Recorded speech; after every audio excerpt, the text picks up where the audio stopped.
Om Sahana Bhavatu Sahano Bhunaktu Sahaviryam Karavavahai Tejasvinavaditamastu ma vidvishavahai. Om Shanti Shanti Shanti. Samasta Kalyani Niratam Karunamayam Namami Chinmayam Devam Sadgurum Brahma Vidvaram.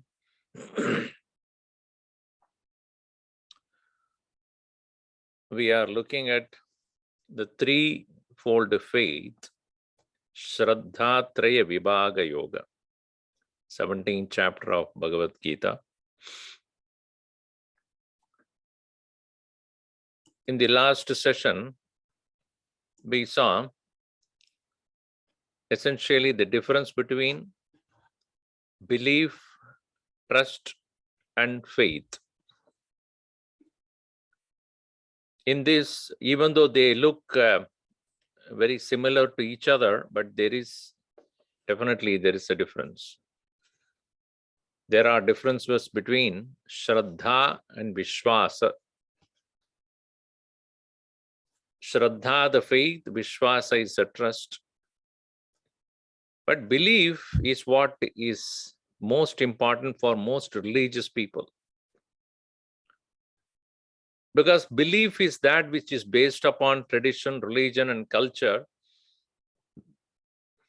Usually, they are not tested, but majority of the people follow that because it's a collective acceptance in a community or a group of people who are following a particular religious belief system. And these beliefs, which are traditionally passed on from one generation to another, in the family, in the community, and the religious leaders also. And therefore, usually it is depending upon the emotions and sentiments a person has with regard to the community or the religious group that he or she belongs. Whereas in present day, what we see is children are not merely following blind belief. They ask questions because their inquiry is what is the proof for the things that we supposed to believe. In the school education, obviously, they are being asked to question everything. Therefore, they trust science because it is based upon some scientific facts, proven theories. But one interesting thing is, even though scientific theories are explaining the phenomena of things, but they are not personally experienced by people. Because it is said by the scientist, it is also a certain belief only, but apparently there are some facts to follow. Because it is based upon reasoning and rationality. Whereas when it comes to spiritual path, what a student should have, or a seeker should have, is known as Shraddha, the faith. Shraddha is based upon pramana, the means of knowledge or the source of knowledge. Guru is a means of knowledge. Shastra is a means of knowledge. So it is said by Shankaracharya that in the words of the Guru, in the statements of the scriptures, one should have complete faith. But the faith is not a blind belief, because faith is that which you start with a belief, but you keep on testing it, whether it is true or not in your own life. And finally, you culminate that into experience of the truth. So depending upon the depth of respect that you have, understanding and surrender, based upon that will be your journey.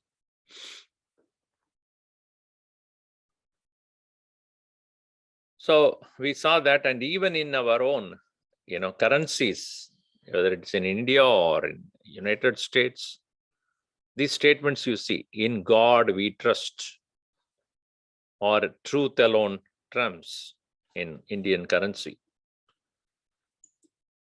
Gurudev said, faith is believing that which you don't see, resulting in seeing what you believe in.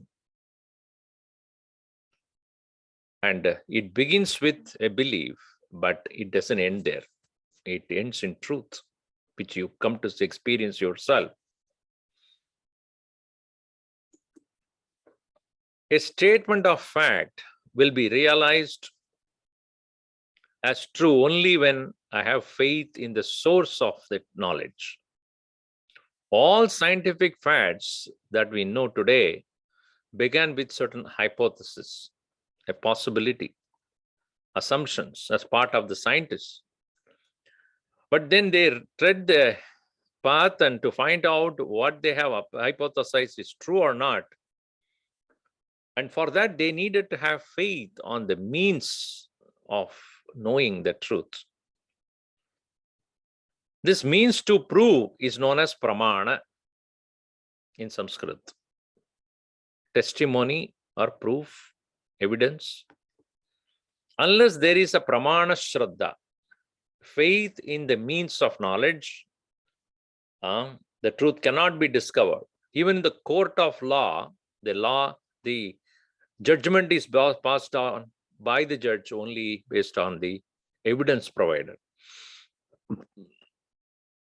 The example that I gave in the last session was a child, when it is crying, looking at the darkness due to failure of electricity. And if you go to the child and say that it will be short time before that the power will come back, perhaps the child may not believe.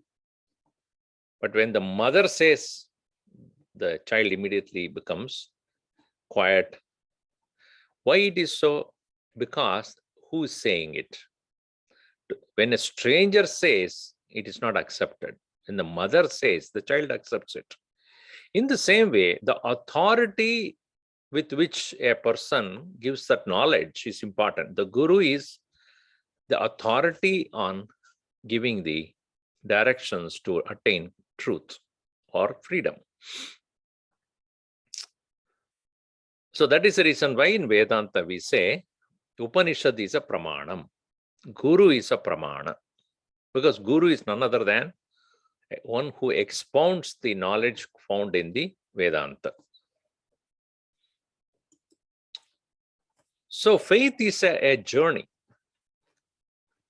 That which is worshipped as God in religion, the truth in philosophy, both are timeless and changeless. They are one and the same, viewed from different angles. For a devotee, faith in God is unarguably very important. It is by that faith alone, the intimate relationship she builds with the Lord. Whereas a person who is seeking the truth does not embark with a relationship with the ultimate reality, but the pursuit will begin with the firm conviction that there is truth, and the faith in the means to reach there, pramana. Direct relationship with God is not maintained, indirect relationship. So the path in the path of faith, or the journey of faith, is first acceptance of the source of knowledge, following it with great endurance and patience, consistently experimenting until one reaches the abode of truth. So faith is a journey from Shraddha to Satyam, from belief in the source or faith in the source to truth. So Arjuna asked this question: what if one does not follow the guidance of the scriptures, does not engage in the disciplines provided there, rejects the norm followed by everybody in the society, fully adheres at the same time to what is instructed to him by somebody whom he respects, following the guidance that appeals to his heart and intellect. So Arjuna is not implying that people following a faith do not believe in the Shastra, but having access, because there is very likely that one may not get the access. But they do what? Vriddha Vyavahara Darshanat, following the guidance provided by elders in the family or the guru. They may not have direct access to the Shastra. So Arjun's question is, if a person is ready to follow faith, yes, Shastra Vidhim Utsrijya, he begins with that. Leaving aside all the disciplines provided by the scriptures, Yajante Shraddhayan Vitaha, but following the path of faith. Faith in the form of accepting the guidance given to him by the script, by the elders, by the people whom he respects. Tesham Nishta Ka Krishna. What is their faith actually? Satvamaho Rajastamaha. Is it Satwik, Rajasic, or Tamasic? Is it a noble, extrovert, or dull-witted? So that's where we stopped in the last session. Now, one thing we should understand is, what is faith? Where does it begin? Broadly speaking, every action, whether concerning personal life, profession, social, religious, they have to be categorized based upon the motive or intentions. Merely judging by actions, we will not understand how it will translate into benefits for our spiritual growth. Every action of ours will have some motive, some intention. Without looking at the intention, action alone cannot be judged. Even in the court of law, they'll ask, what is the motive? If somebody is considered as a so-called criminal or murderer, so if some crime takes place, they will immediately ask, what is the motive? It's maybe money, it may be enmity, a random killing, somebody by mistake, that is, so if somebody is tortured and in the form of defending, one happened to kill somebody else, that is not considered as a premeditative murder. Because that person is not thinking of hurting or killing that person. It happened because while he was defending himself. That is not punishable, or it is not as punishable as murder.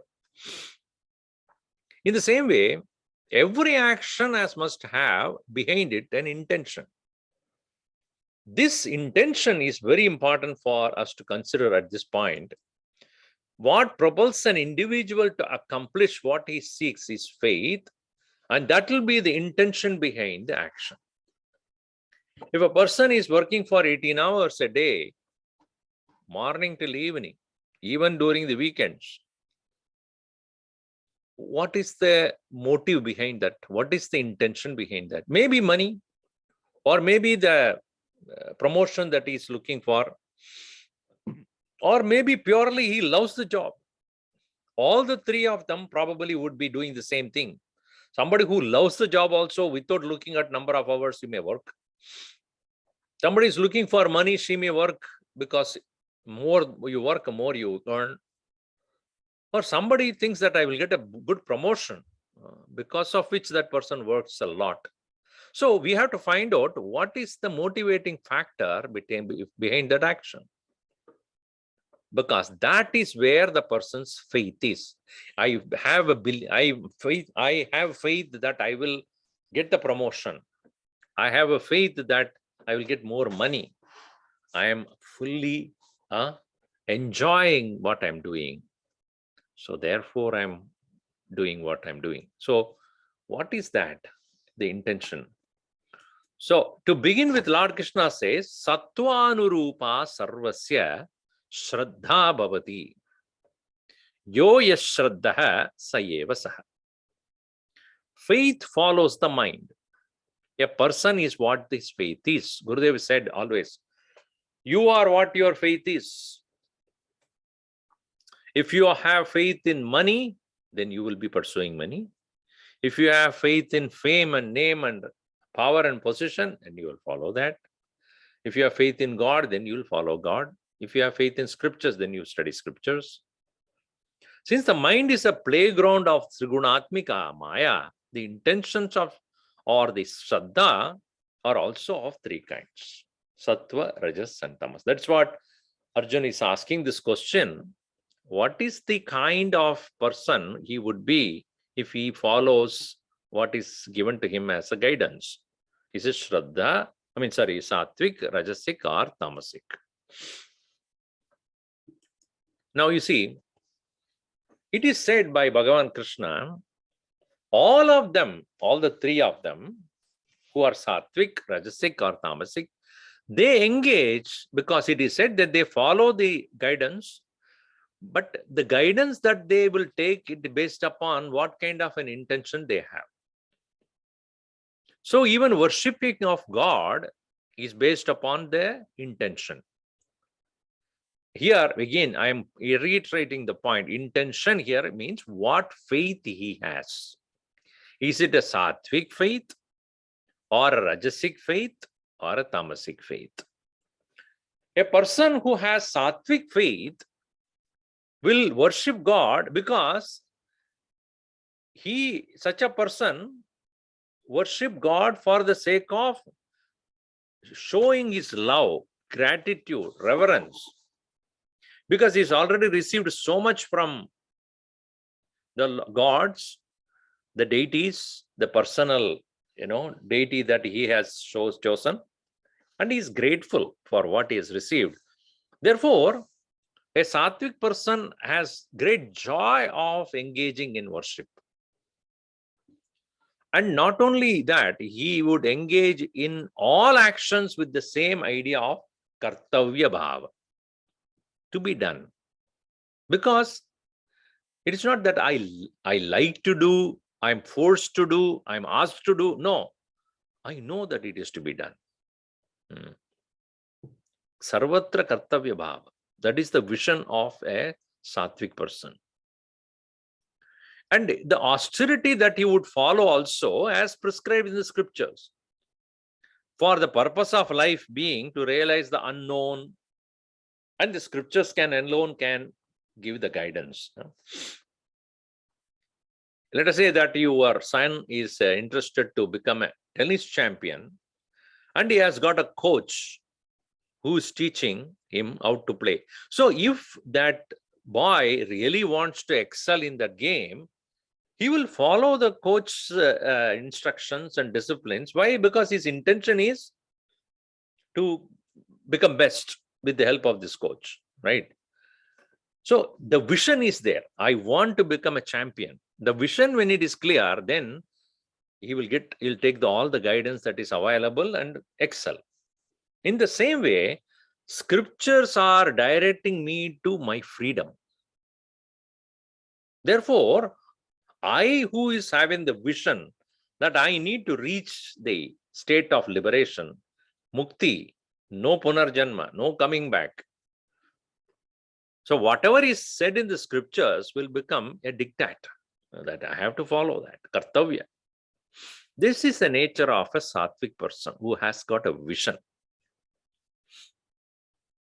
A Rajasic faith is something else. Such a person, Rajasic person, is one who is engaging in anything, even worship of God. And what kind of God he will worship? Yaksharaksham, demigods. For them, worship is an action. For a Satwik person, worship is emotion. Devotion is emotion. Whereas for a Rajasic person, devotion is action. See, the result of a Satwik person's worship is love, gratitude, reverence. Whereas a Rajasic faith is material benefit, power, strength, rule over others. The many of the ritualists are like that. They go on chanting mantras and offering this, offering that. Bhav, the love is absent. Mostly it is action because they are passionate about getting maximum out of what they do. Even when they are following austerities, such as, the austerities are like self-denial, extended period of fasting, because that they think that by, making my body forcefully disciplined, I will probably get what I want. This discipline, I force myself to do things, tapas, continuous fasting. This will give some kind of a power. And with that power, I can rule over others. This kind of an idea. Now comes the third category, tamasic faith. Pramade sanjayati. They are more and more into living in blunder. Pramada means blunder, erroneousness, inadvertence, carelessness, heedlessness. And their idea is sarvatra nishthura bhava. Whereas the Rajasic person, sarvatra kamya bhava. Everything is passionate. Whereas for a tamasic person, it's all about aggression. So what do they worship? Pretan, Bhutaganan, ghosts and goblins, evils, powerful beings. Because for them, devotion is only a show-off, ostentation. And then what do they seek out of that? Evil powers to destroy others, pain and pride, torture. They torture in the name of austerity, they even torture their own body. And not only torture that, they disrespect the God who is dwelling in everybody's heart, denying, like Hiranyakashipu was doing for Prahlad. He was torturing not only the God or the Vishnu that his own son was worshipping, and he tried to destroy him, even though his own son. Because that evil tendency, they worship whom? They worship all that which can give them such a power to destroy others, kill others through evil means. Now, you may think that these are all exaggeration. But there is no exaggeration here. Because if you look at our Puranas or Idihasas, they also have clearly given these kind of ideas. As we see here, in the case of Vibhishan in Ramayana, let us take the Ramayana. Vibhishan was born in a Rakshasukula. A brother of Ravana, no doubt. But when Hanumanji went there to Lanka, he heard in the Tulsi Ramayana, it is said, he heard while everybody is drinking and lying there, here and there, there's one place where he had heard the sound of somebody doing puja and chanting and Lord's name. So he went there and he looked at it. One Rakshasa was sitting there, but he was so divine, so sattvic, so calm and so peaceful, chanting the name of the Lord with tears in his eyes. So Hanumanji felt that, oh, in this place also such a person is there who is devoted to God. He was none other than Vibhishan. Later on, when the Lanka was on fire, Hanumanji went and gutted the entire place. Except Vibhishana's palace, everything got gutted. And of course, Ashokavati, where Sitaji was there, everything got burnt. The very fact that the person who lived there in that palace was a Vibhishan who is devoted to God, even Agni would not touch it. Agni has respect for a devotee of the Lord. So Devan Yajante Satvika Purushaha. So that is Sattvic faith. Worship is there. But what kind of worship? Rajas, that is our favorite hero, Ravana, 10-headed monster.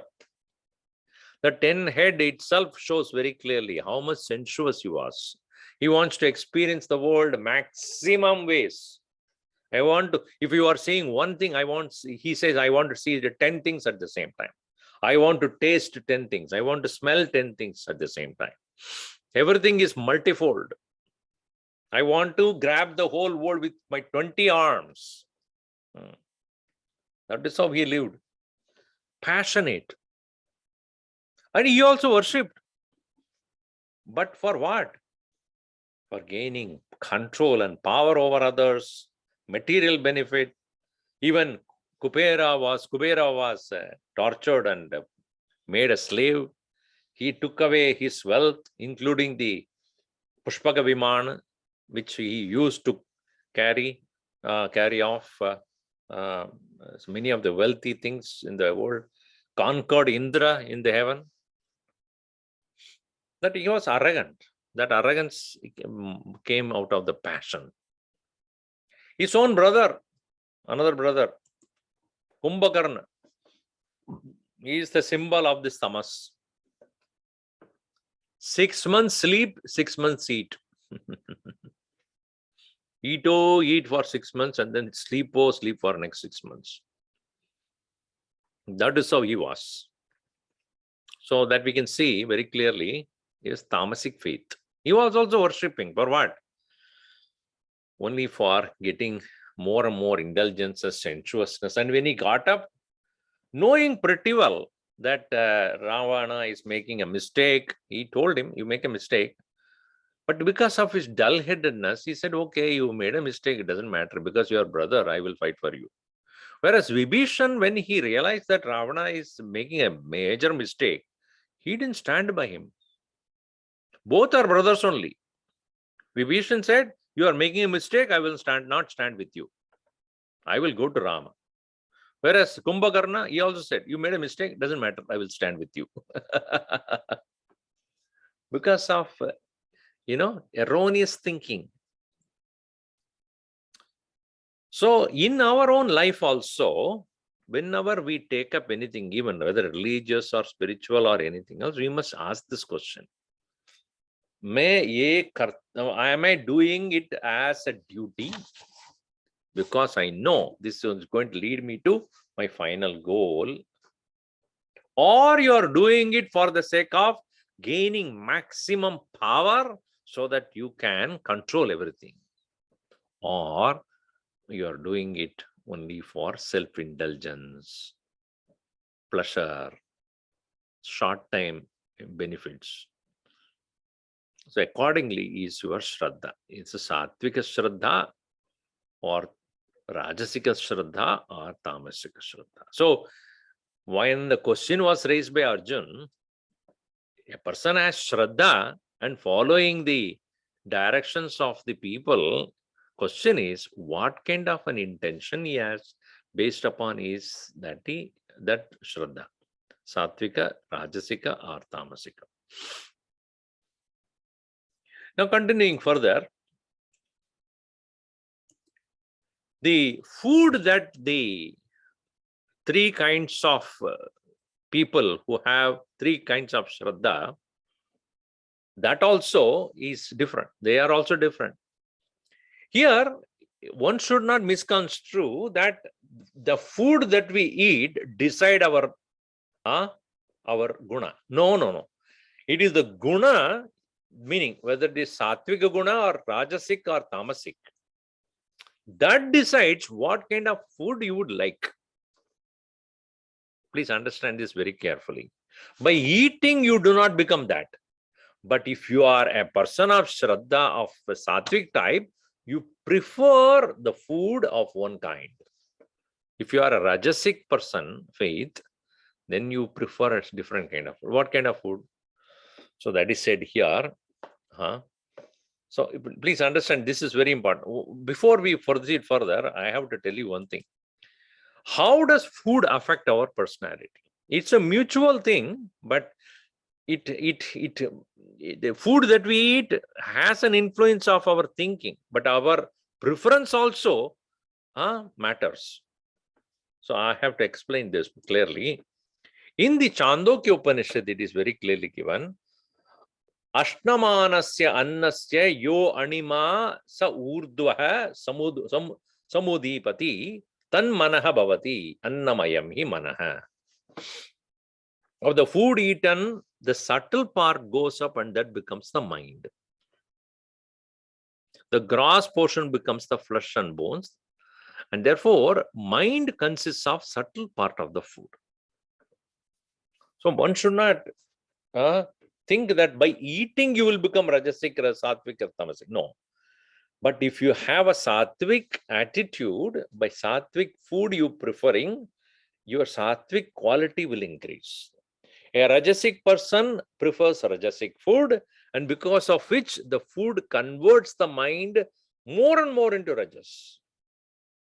A Tamasic person prefers a certain kind of food, and that very preference that he always has enhances and condenses and concretizes the Tamasic mood. So what are the Sattvic food? Ayus Sattva Bala Arogya Vivardhana. Vivardhanam means Vardhanam is to increase. So the food that is increasing vitality, that is extension of the lifespan, energy for the sake of spiritual practices, strength to control the mind and the senses, health, joy, and cheerfulness. So when we are eating, we must ask this question, does it increase my lifespan or it will only destroy it? Does it give me greater energy or it is draining? After eating, if you feel so heavy, so exhausted, then it is not a sattvic food. So fresh food, freshly cooked or freshly plugged through the fruits and vegetables, not that is exported and then brought from some Australia or somewhere, kept it in the freezer for 2 months, and then you keep it in your freezer for 1 month, and then you eat. Then it has nothing, no life in it. See, animals, what do they eat? I mean, I'm talking about not carnivorous, herbivorous animals like monkeys or many of these. Elephant, look at elephant. Oh, what a strength it has got. From what? Meat eating.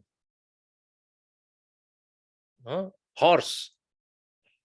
What does the horse eat? Meat? It doesn't eat meat. How much strength it has got? How much fast it goes? How swift it is? So how alert it is? How strong built? Oh, it is because of the kind of food that it eats. Healthy food. Don't say only when I eat meat I will have muscle strength. No. It all depends upon how you are eating and how much you are eating and when you are eating. So that which can give you extended lifespan, energy, strength, health, joy, cheerfulness. So the food that are very well done, very well properly, not so overcooked nor not at all cooked. That is also not good. Properly cooked with a medium, what you call spice and salt, a medium, and quantity also very important. Moderate quantity and in moderate duration of eating, and eat it with a cheerful mind, not in a hurry, standing there and eating quick, and then gulping it and running. So sattvic food includes sattvic eating, the quality of food, way of eating, and how often you eat. All these matters. Whereas the Rajasic people, they choose dukkha shokamaya pradaha, the food that are dukkha shoka amaya. Dukkha means sorrow. Shoka, dukkha means pain. Shoka is sorrow. Amaya means ill health. And what is that? Food that are bitter, sour, saline, excessively spicy, pungent, dry, burning, barbecues. Things that are so, by the time you put them into mouth, the whole body start burning. Tears coming out of your eyes and ears also. That much of heat. Body is agitated, disturbed, and you need to gulp water. And that's why the Coke and all you keep on drinking, because it is so dry. Things that they eat, especially in the Western world, nothing liquid they eat. Everything dry. That's why you need to drink constantly the Coke or this and that to make sure that the food is going inside. So dry, burning, pungent, spicy, bitter, sour. It's extreme taste. And what happens is, even if the body, a tongue itself is tortured by the eating, what happens inside the stomach? Think about it. It burns inside. It putrefies inside.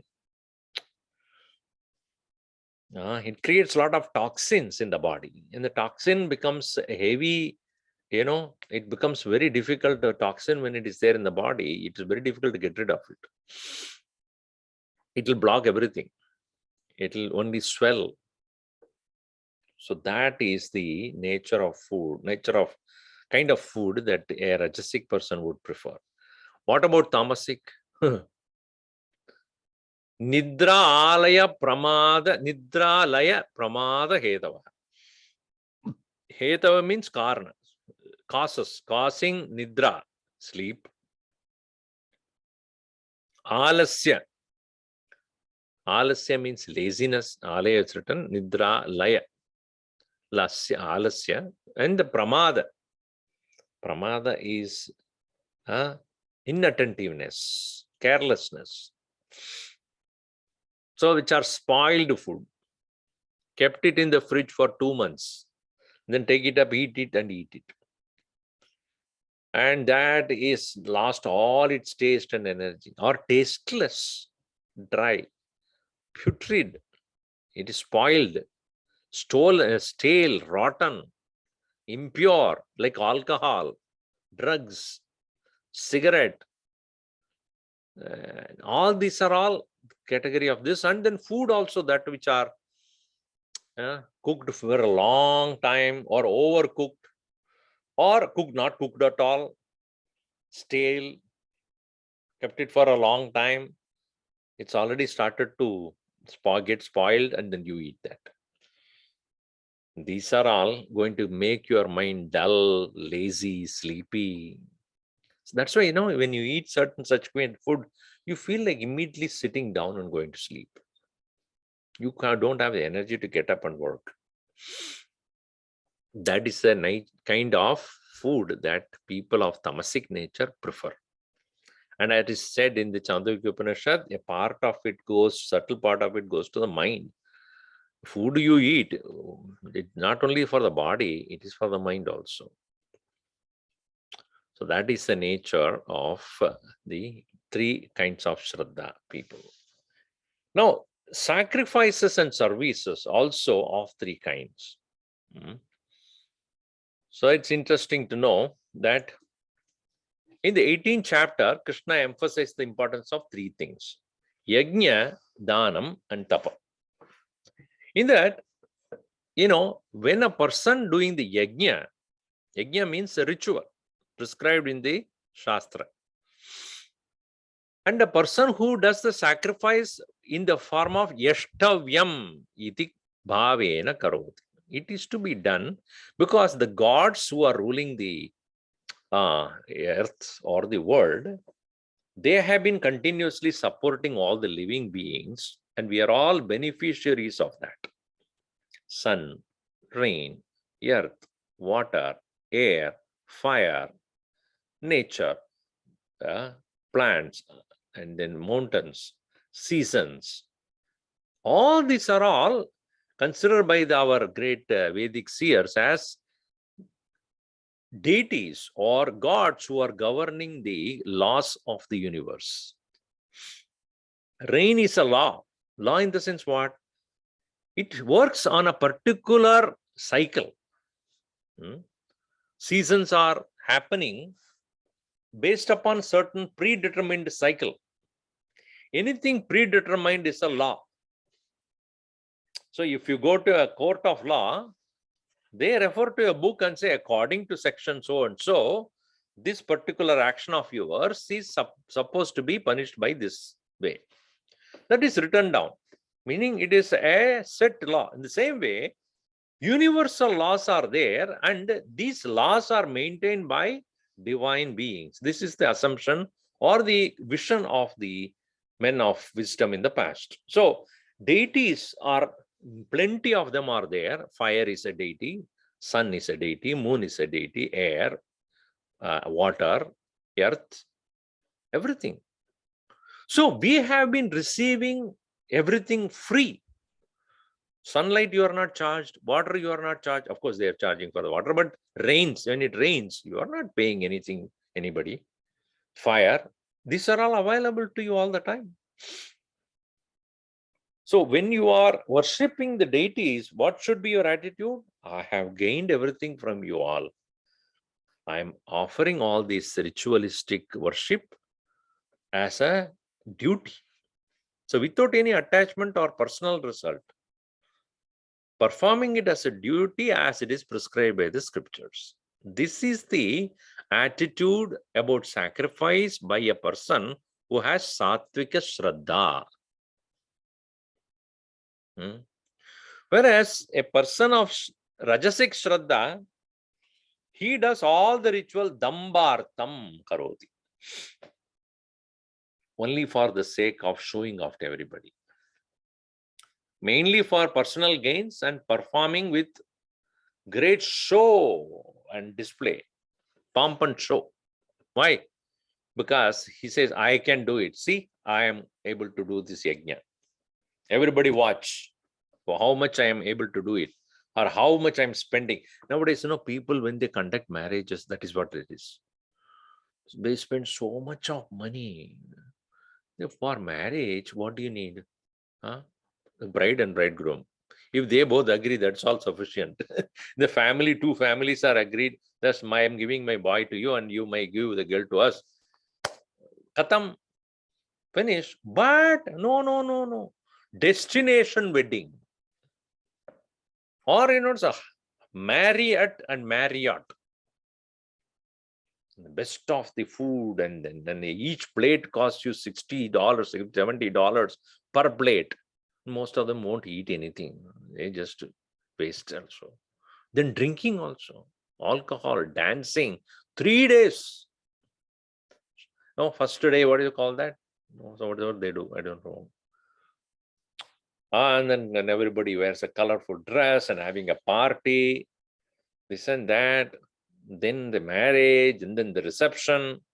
Hundreds and 200,000, 100,000, 300,000, 400,000 they spend. What is that? Rajasic Shraddha. To get a girl to marry to a boy, how much? What do you need? Consent of both of them, blessings of the elders, blessing of the Lord. That's all. That 2-3 days, thousands and thousands of dollars going down the drain. Instead, you can invest in some house or in some other thing, buy a new car that is useful. Now, why are you spending so much time? And everybody eats and goes home. That's all. All pictures and movie, and nobody looks at even the videos. After some 2-3 days, nobody watches that also. So much money is spent. That is pomp and show. All rituals are like that. When people do like this. Now, a tamasic Shraddha person also does sacrifice. Avajnanena diyate karkaroti. He does all these, he performs all these rituals without any faith, without any respect, improper mantras, inappropriate offering, Also, not considering any of the disciplines of the scriptures, as per one's own mood, as per one's own whims, not consulting anybody. I know what to do. What mantra? I will chant whatever I want to chant. No mantra chanting also. In some of the marriages I go, only the priest is getting married all the time. Because the bride or bridegroom not say a word. They will just look at each other, smile and hi, hi, hi, hi. Whereas the poor fellow, the priest is chanting all the mantras as if he is getting married. And no respect, nothing. No respect for the scriptures, no respect for the God, no respect for the ritual, mantra, nothing. That's called tamasic. Like Rakshasas in getting married. Why are you then even having a show of even the Vedic ritual then? So, the inappropriate, way of doing things. So, without giving any offering, without having any respect for what is going on. Somebody came to me and said, Swamiji, can you ask the priest to finish this entire marriage, which takes 3 to 4 hours, into 40 minutes? I said, don't do it. What's the point in doing something? If you want to do it properly. Otherwise, don't do it. What is this cutting short of this 40 minutes? What can you do? By the time he sits there and then offers akshata, it's 40 minutes over. The whole ritual means that there is a norm, a tradition, a methodology to do it. And if you are not interested, then don't do it. Why are you just doing eyewash here? For whose sake? So that is tamasic, disrespectfully doing. So these are all considered as tamasic shraddha on doing these sacrifices. And even seva, not only sacrifice includes seva also. Seva means doing that which is good for the society or the community.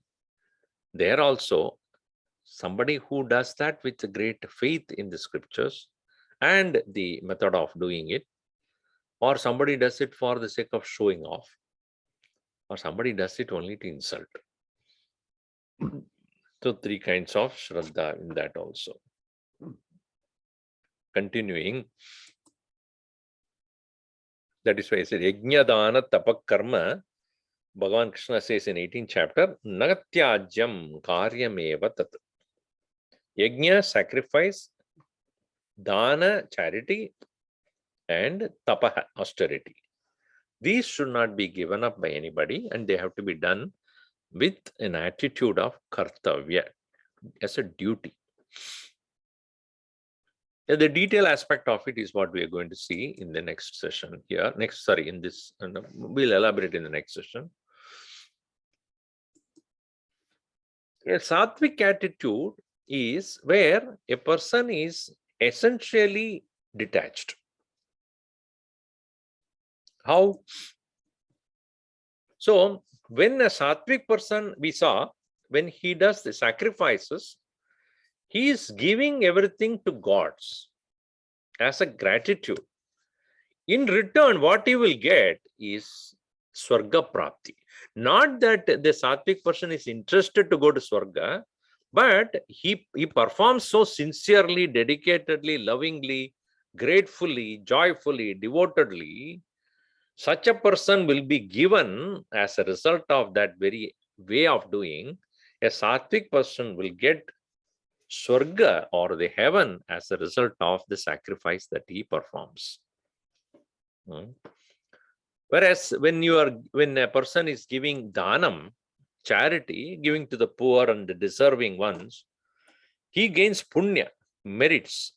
A punya can be experienced by him in the form of going to heaven also, or in the next birth, he will be most benefited out of the previous life where he has done the charity with the great Satwik attitude.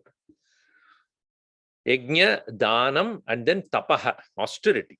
Austerities are performed for the sake of self-discipline and getting becoming free from the entanglements of life. Now you see, in all the three, yajna, dana, and tapa, one thing is very common, is to give up.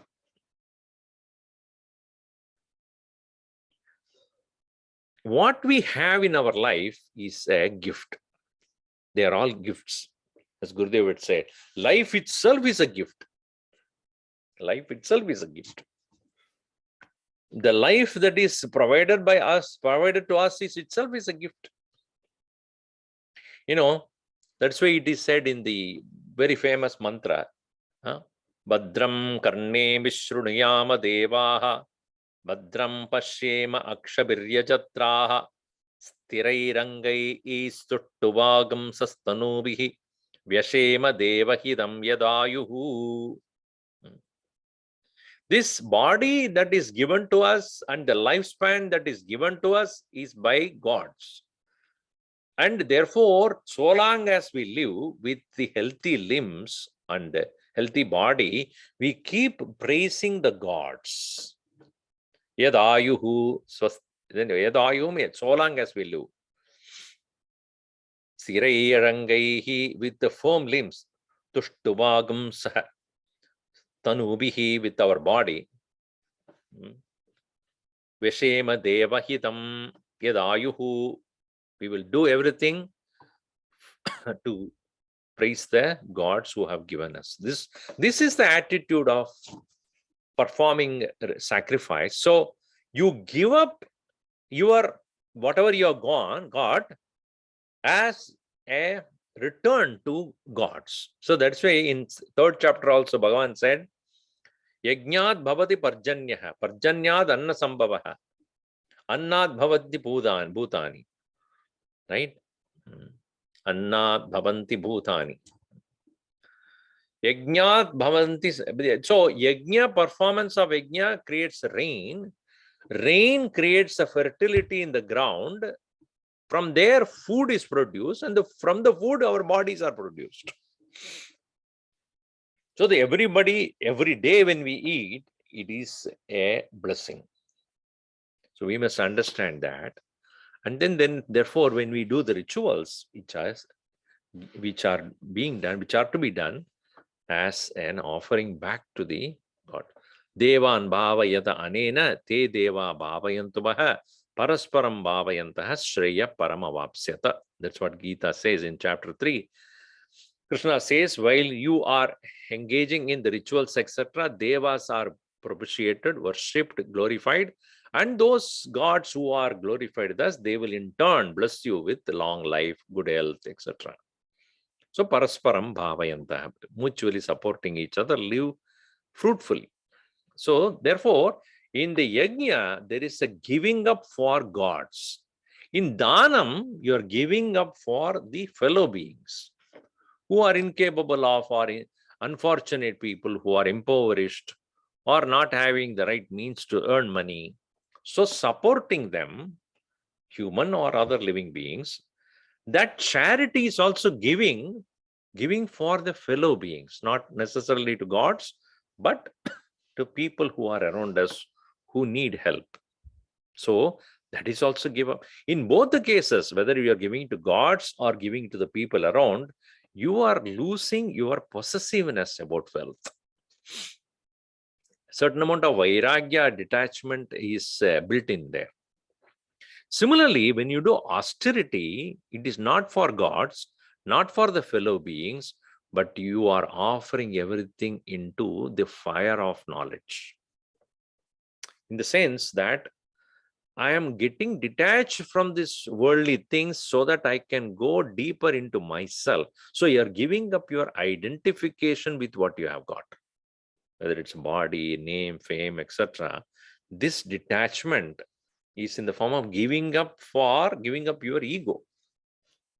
That giving up ego slowly, when it happens in not possessing, owning, hoarding, one will start getting freedom, start becoming free of mental entanglements, preoccupations, delusions, anger, greed, So you're gaining freedom out of that.